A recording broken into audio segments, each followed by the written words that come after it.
the development of the new 5-hour offer, and our role is to increase the quality and quantity of community sports provision for young people and children in that area.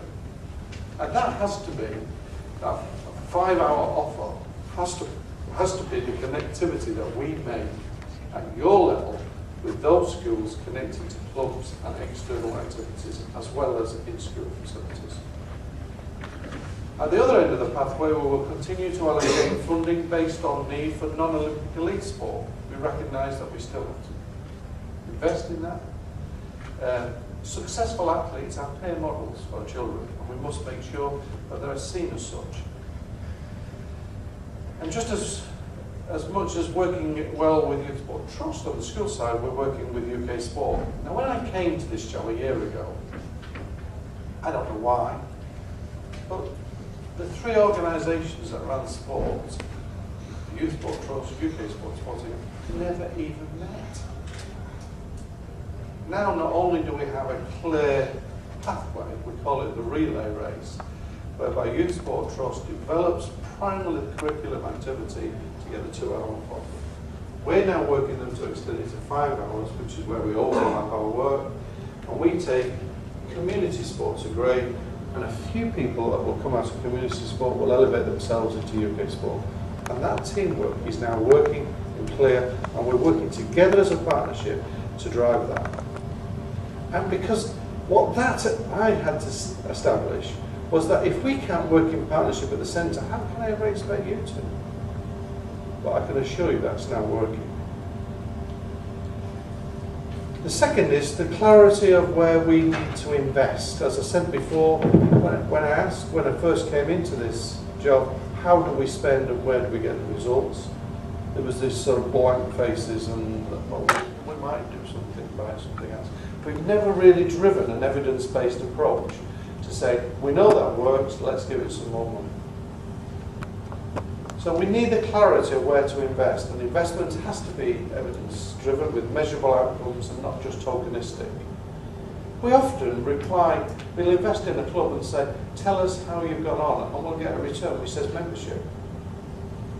And I can assure you that if the whole of the people who were increased members in rugby clubs had actually achieved and equated to participation as well, I've done it.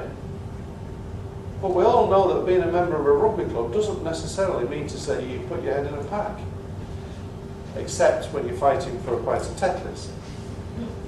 So we have to be clear about what we're trying to measure and not use crude tools. We have to be specific in looking for participation.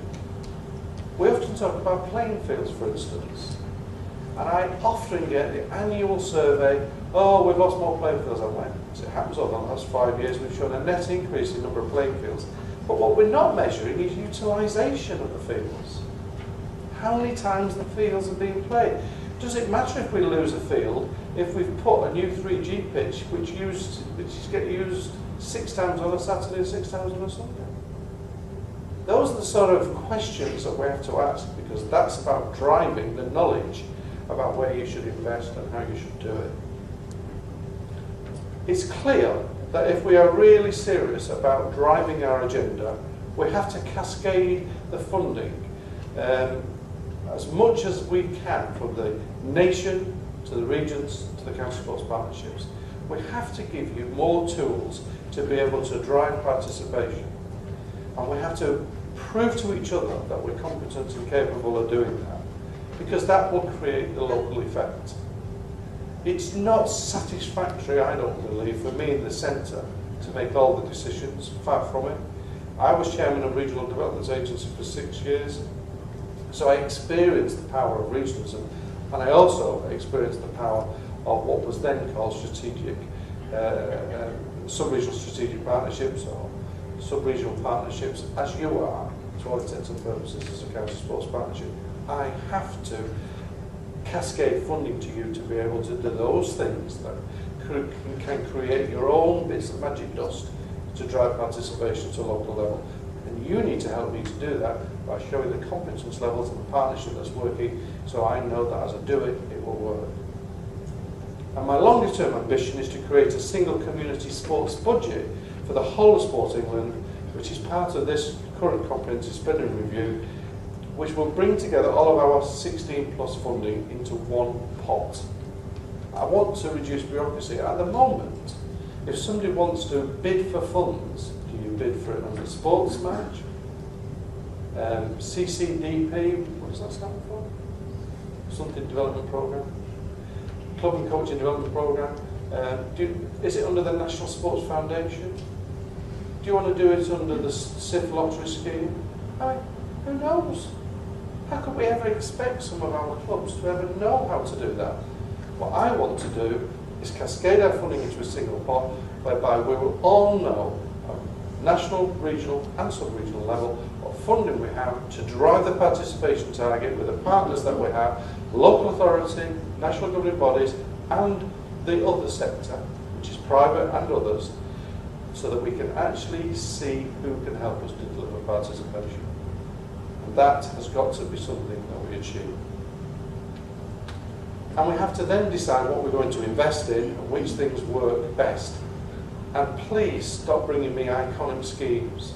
If I have another 50-metre application for a pool versus the massive activity that I want to see in delivery schemes at local and very local level, we haven't got the money to do that. We have to drive participation.